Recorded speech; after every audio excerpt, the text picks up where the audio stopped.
ជ្រក់ផ្កាខាត់ណាកាត់ភ្លាមធ្វើផ្លែតហូបភ្លាមតែម្ដងឆ្ងាញ់ណាស់ណាកូនអូនរីឯប្រព័ន្ធស្រែរើសភ្លាមស្ងោរ6នាទីឆ្ងាញ់មែនតើតោះទស្សនាជាមួយនេះខ្ញុំណាធានាអត់មានធ្វើកើនយប់អីទេធ្វើភ្លាមហូបផ្លែតឥឡូវនេះបន្ទាប់ពីកាច់ផ្កាខាត់ណាបាន4-5ហើយនាងខ្ញុំតោះទៅបង្រៀនកូននិយាយចំគឺចិត្តវាស្ដាងអញ្ចឹងណាអូនកូនបន្ទាប់មកលាងទឹកវាឲ្យស្អាតមកយើងយកវាទៅស្រុះអត់ឲ្យឆ្អិនទេណាត្រឹមតែមួយជ្រប់ហើយក៏មិនឆៅពេកដែរត្រឹមតែប៉ុណ្ណឹងលើកមកចាបន្ទាប់មកយើងដាក់ម្ទេសម្លេស្ងោរជាមួយនឹងពងទានិយាយចំកុំឲ្យខាតភ្លើងរយៈពេលដែលស្ងោរពងទាស្រែហ្នឹងណា6នាទីអូយតំណងនេះជាមួយជ្រក់បែបធម្មជាតិចេះទៀតធានាជូនណាឆ្ងាញ់នេះគឺជាកាអៀកក្តៅចា KQ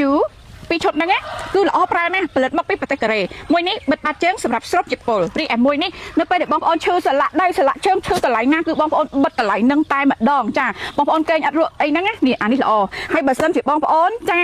ធ្វើការកាន់តែធ្ងន់បងប្អូនបិទទៅល្អប្រើណាស់បងប្អូននេះមើលនេះអស់ពីបងប្អូនដោយសារតែលោកប្តីនាងខ្ញុំគាត់ថាប្រើហ្នឹងត្រូវឥឡូវនេះនាងខ្ញុំឲ្យរូបមន្តមួយទៀតសម្រាប់បងប្អូនរៀកបងប្អូនចានៅពេលដែលនាងខ្ញុំរៀកចិត្ត20ដងបងប្អូនអើយ10ដងជាងដល់ពេលអញ្ចឹងទៅគឺនាងខ្ញុំភ័យពេកនាងខ្ញុំយកប្រេងខ្យល់រត់ដល់ពេលរត់ទៅវាញាក់បងប្អូនអើយញាក់នាងខ្ញុំយកមកបិទបងប្អូនចានាងខ្ញុំបិទធូងមួយខាងក្រោយ2ហើយនាងខ្ញុំបិទបាតជើងហើយកពួនជើងដែលញាក់ហ្នឹងណាបងប្អូនអើយថាល្អបងប្អូនបិទត្រឹមតែ3នាទីទេនាងខ្ញុំគេងលក់ស្រួលតែម្ដងកាអៀកក្តៅនេះបងប្អូនក្នុងមួយប្រអប់ហ្នឹងមាន4ដុំនេះចា4ដុំហើយក្នុងមួយដុំហ្នឹងមាន20បន្ទះអញ្ចឹងសរុបទាំងអស់មួយប្រអប់ហ្នឹងមាន80បន្ទះបងប្អូនល្អប្រើពិតតែម្ដងផលិតមកពីប្រទេសកូរ៉េណាបងប្អូនអាចរកទិញបាន25ខេត្តក្រុងកន្លែងលក់គ្រឿងក្រអូប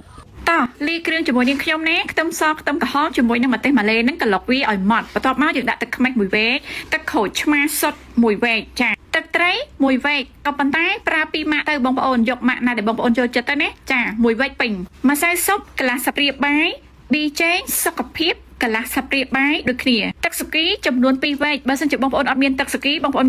មានទឹកត្រីបុកបងប្អូនដាក់ទឹកត្រីបុក1វែកកន្លះអីចឹងទៅបន្ទាប់មកទឹកម្ទេសកាចវែកស្ករត្នោតស្ករសច្របាច់វាមកបងប្អូនចាច្របាច់វាឲ្យចូលមកយើងដាក់ចូលក្នុងទូទឹកកកត្រឹមតែកន្លះម៉ោងឲ្យវាត្រជាក់ហូបបានហើយរសជាតិឆ្ងាញ់ណាស់ហេជ្រក់ផ្កាខាត់ណាកាត់ភ្លាមធ្វើផ្លែតហូបភ្លាមតែម្ដងឆ្ងាញ់ណាស់ណាកូនអូនរីឯប្រព័ន្ធស្រែ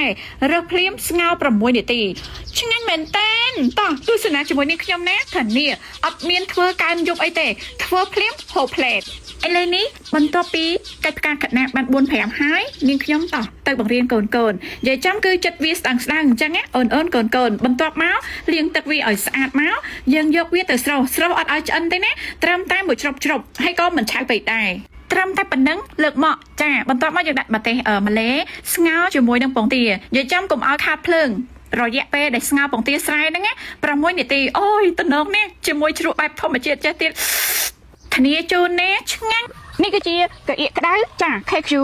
ពីឈុតហ្នឹងគឺល្អប្រើណាស់ផលិតមកពីប្រទេសកូរ៉េមួយនេះបិទបាត់ជើងសម្រាប់ស្រូបជាតិពុលរីឯមួយនេះនៅពេលដែលបងប្អូនឈឺសន្លាក់ដៃសន្លាក់ជើងឈឺកន្លែងណាគឺបងប្អូនបិទកន្លែងហ្នឹងតែម្ដងចាបងប្អូនគេងអត់រក់អីហ្នឹងនេះអានេះល្អហើយបើសិនជាបងប្អូនចាធ្វើការកាន់តែធ្ងន់បងប្អូនបិទទៅល្អប្រើណាស់បងប្អូននេះមើលនេះអស់ពី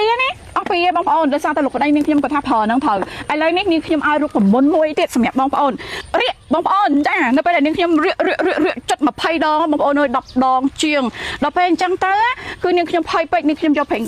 ខ្យល់រត់ដល់ពេលរត់ទៅវាញាក់បងប្អូនអើយញាក់នាងខ្ញុំយកមកបិទបងប្អូនចានាងខ្ញុំបិទធូងមួយខាងក្រោយ2ហើយនាងខ្ញុំបិទបាតជើងហើយកពួនជើងដែលញាក់ហ្នឹងណាបងប្អូនអើយថាល្អ